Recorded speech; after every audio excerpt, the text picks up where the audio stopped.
Hey Ghostbusters fans, this is an addendum to the last video I did on Charlie's Custom Toy Shop Customs. I had the pleasure to chat with Charlie recently, and that's going to be a Toy Guys Talking video coming up very soon. And when I was chatting with Charlie, I was talking about the fit of his reproduction. Can't really call them reproductions because they're an original design. They look very similar to the originals, but they're new, so I don't really want to call them reproductions. They're upgrades. Since I think they're a little more durable. But Charlie explained to me how they're supposed to go in, and he didn't ask me to do this video.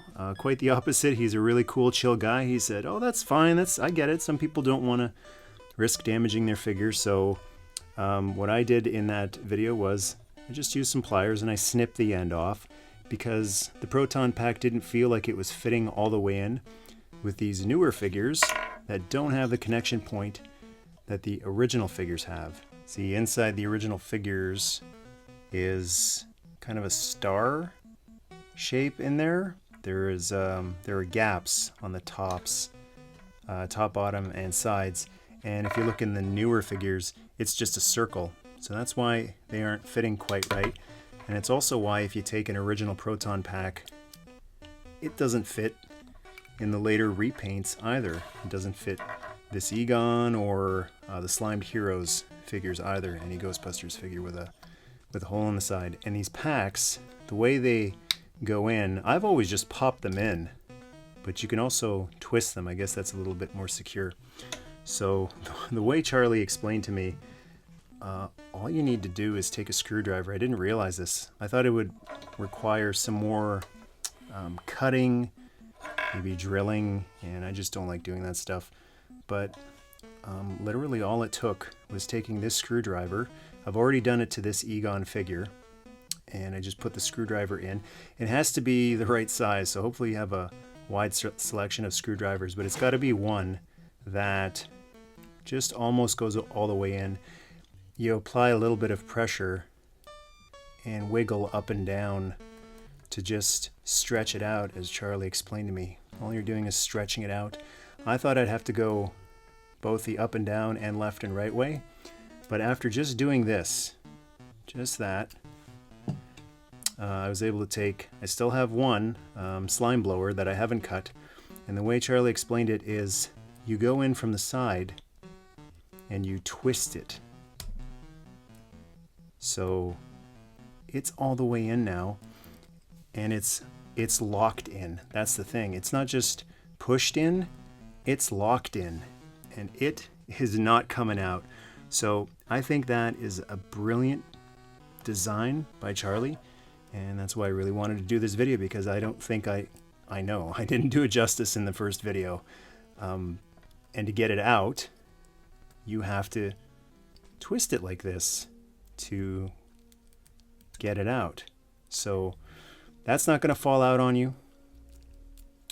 And I'll show you now on this Egon, which I haven't stretched the hole with a screwdriver.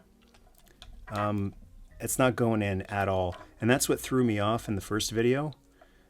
I don't really like to force this stuff, especially things that I'm not familiar with. And it just wasn't going. Whether you twist it in or push it in. You see, trying to put some pressure on here.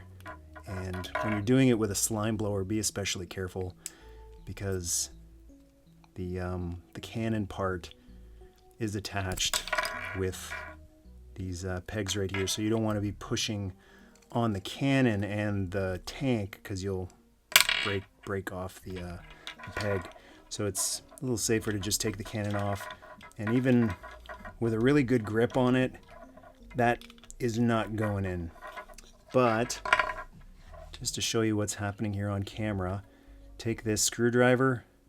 Now this is where it stops, and I just start shimmying it up and down, stretching out that backpack hole, and now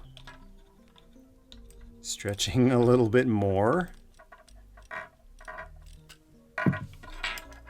and coming in from the side.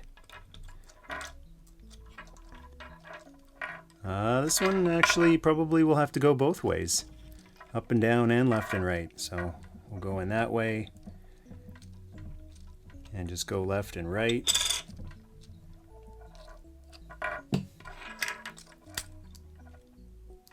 Beautiful.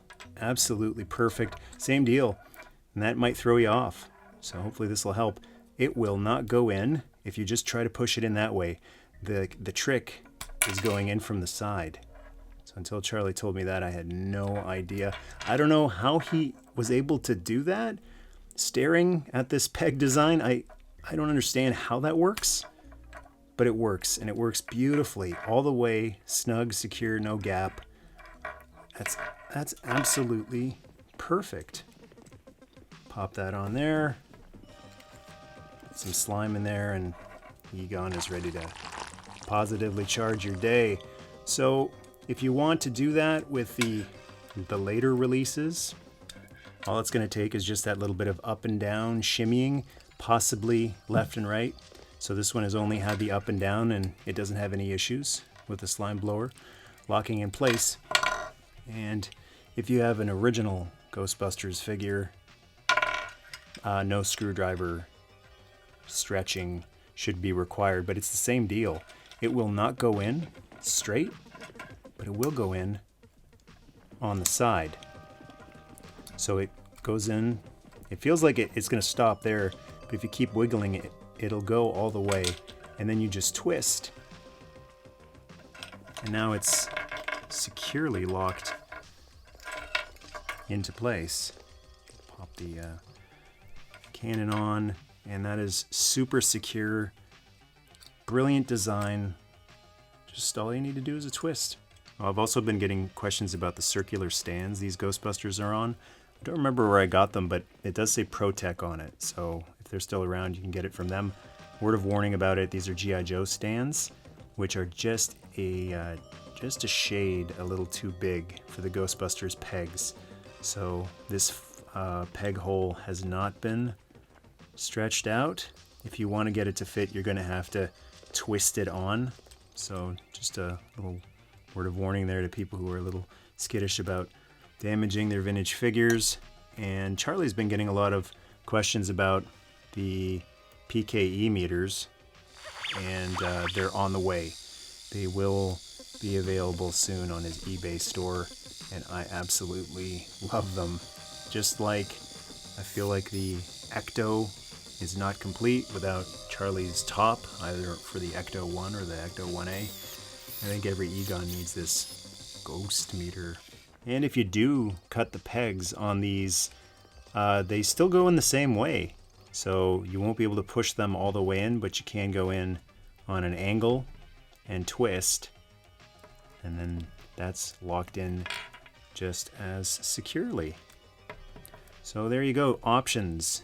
You can either use a simple screwdriver to stretch out the backpack hole, or you can snip them and just kind of shimmy them in, try to twist them in, maybe a little bit of sandpaper or clear nail polish in order to get them secure.